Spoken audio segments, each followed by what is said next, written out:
Hey guys, today we're going to be learning how to solve two-step equations. So this is going from expressions to equations now, so we're actually going to be solving what our variable is going to be. So you need to know, and you don't have to write this down. This is something that we should already have talked about. But an expression is a mathematical phrase made up of variables and or numbers and operations. An equation is the same thing, but it's where two expressions are equal to each other. They must have an equal sign. So we talked about how expressions do not have equal signs, equations do. So now we're actually moving into the equations part. When solving an equation, so these are the notes you need to take down. So if you will, just pause for a second, write all this down, and I'll explain what it means. So we're solving an equation. We're going to use the inverse operations. Inverse is another way of saying opposites. If you remember, we talked about additive inverse, opposites. So we talked about additive inverses. Well, that's also going to be the same with multiplying inverses and doing the opposite. So the opposite of adding is subtracting. The opposite of subtracting is adding. The opposite of multiplying is dividing. The opposite of dividing is multiplying. What you do to one side, you have to do to the other side of an equation. You have to think of it like a scale. Like if you go to the store and you're trying to measure how much meat, how much fruit or meat or something weighs, and you want to keep it balanced on each side. That's what we have to think of our equal sign being a scale. So let's do a quick review. In 6th grade, you learned how to do one-step equations. So let's do a one-step equation together. So write this down with me. So let's do 6 minus 8 equals 17. When you did this, you had to look at what number is with your x. And we want x to be completely isolated. We want it to be completely by itself. So if I'm getting rid of the minus 8, I have to do the opposite of minus 8, which is to add 8. If you add 8 to one side, that's going to cancel out because that's a zero pair. They are opposites. So when you cancel those out, now you're off balance. You've done something to one side of your balance, and you need to do something to the other side. What I do is I draw what's called a balance line. And at my equal sign, I draw a line. If something happens on one side of that line, the exact same thing has to happen on the other side. So if I add 8 on one side, I have to add 8 on the other side. It literally has to look exactly the same. If that's a positive 8, that's a positive 8. Has to look exactly the same. Then I actually do 17 plus 8, and you will get 25. You break down your equal sign, and all you have left on this side now is your x. And that's your answer. X equals 25. Now, if you want to check and see if your answer is right, that's the great thing about equations is all you do is you plug in that 25 for x. So I can actually say, okay, well, 25 minus 8. Does it equal 17?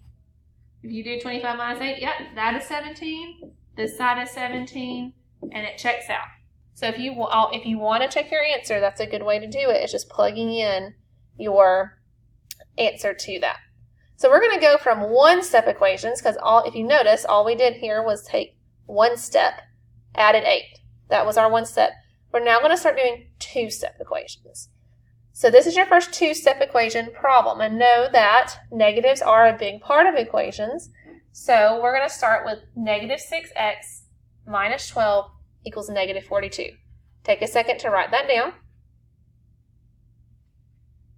And the first thing we're going to do is we're going to draw our balance line. So we're going to draw that line until you get to a point in equations where you don't need it anymore, where you don't need it to visualize each side, but we're going to draw it until then.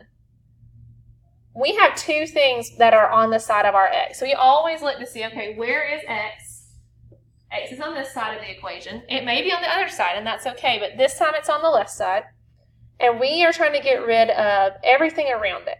The first thing you always get rid of, and what you wrote out, is you have to add or subtract first.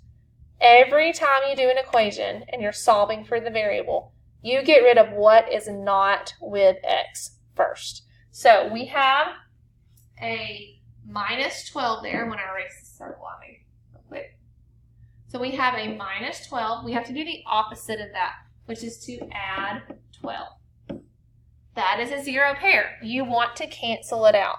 So when you add 12 to that, that cancels out.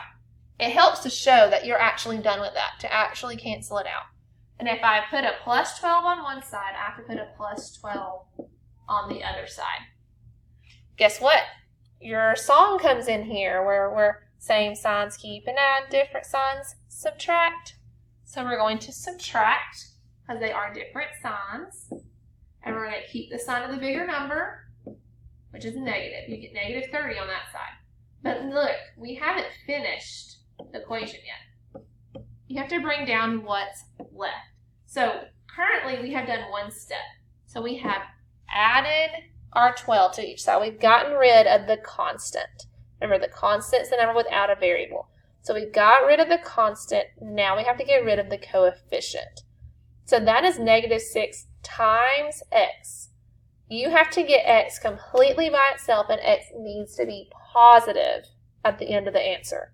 So right now, we have negative 6 times x. The opposite of multiplying is dividing. And we're going to divide by a negative 6. Because when I do that, negative 6 divided by negative 6 cancels and gives you positive 1x, which is exactly what we want. But if we divide by negative 6 on one side, we have to divide by negative 6 on the other side.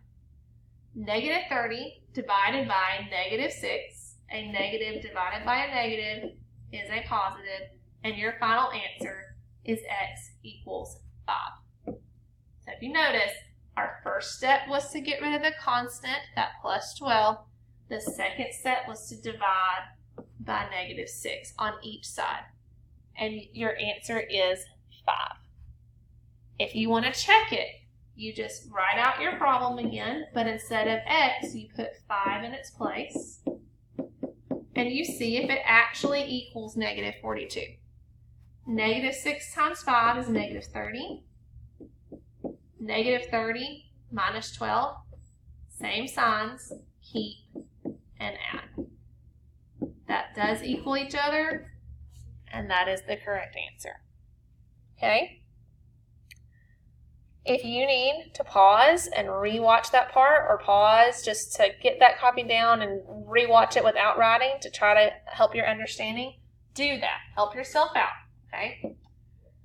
Let's do another question. So this is negative x divided by 3 minus 5 equals 8. First thing we're going to do is draw our balance line. Then we're going to get rid of the constant, the one without the variable. On this, that is minus 5. The opposite of minus 5 is add 5. That will cancel out and give us 0, and that's what we want. In order to keep it balanced, we have to do the exact same thing on the other side. So if we add 5 on one side, we have to add 5 on the other side.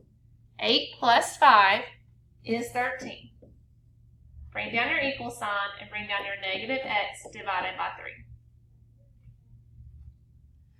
Now we have a division problem. We want x to be positive and we want x to be by itself. So in order to get rid of the negative and the divide by 3, we are going to multiply times negative 3. And the reason that works is because 3 is a whole number over 1, and when you actually multiply this across, it will cancel out. Okay, I'll show you more of that later, but trust me right now. The negative and the negative make a positive. That is 3 divided by 3, which gives you positive 1. If you multiplied by 3 on one side, you have to, negative 3 on one side, I'm sorry, you have to multiply by negative 3 on the other side. So now I have positive 13 times negative 3. 3 times 3 is 9. 3 times 1 is 3. Positive times a negative is negative 39. If you want to plug that back in, you can. That will end up giving you that positive 8 as the answer. I'm going to do one more problem trying to make this under 11 minutes, so I'm going to scoot on. The only time that you will divide or multiply before you add and subtract the constant is when you have to do a problem like this. There's no way to subtract the 9 over on this one first because it's being divided by 2. we have to get rid of that divide by 2 first in problems that look like this. So we have to multiply by 2 to cancel in order to get that divide by 2 away. If you multiply by 2 on one side, you have to multiply by 2 on the other side. And 10 times 2 is 20. And then you have to do x plus 9. That is left over, and that is a one-step equation. If you've noticed, every time we've done a two-step equation, once we do one step, then we're left with a one-step equation, hence having to do 2 steps. So on this, in order to get rid of the plus 9, we're going to subtract 9 to cancel. On either side, 20 minus 9 is 11, and x equals 11. If you were to plug that in into the problem, 11 plus 9 divided by 2, does it truly equal 10? Let's see. 11 plus 9 is 20. And 20 divided by 2 is 10. So therefore, it checks out that your answer is correct. So, go back, pause, watch it again, do the examples again. Make sure you understand this. This is one of the biggest things we learn in 7th grade that will carry on through all of your math career. So please make sure you understand what to do before moving on.